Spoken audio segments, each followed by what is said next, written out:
today we've brought the participants of the latest frame workshop at CMU. It's entitled Automated Forest Restoration. We brought them to this site, which is the Barmeki forest restoration site, which was planted in 2019. And today we've been flying various different kinds of drones.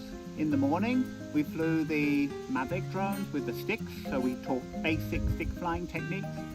After that we flew an automated flight plan with the Phantom 4 Pro, and then after that we flew the more advanced Phantom machine with the RTK GPS unit and the multi-spec camera.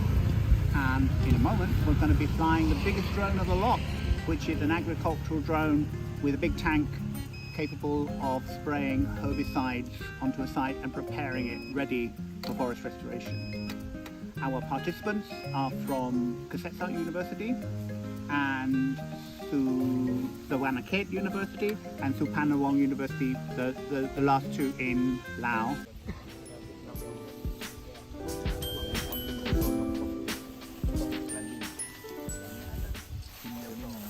Amin.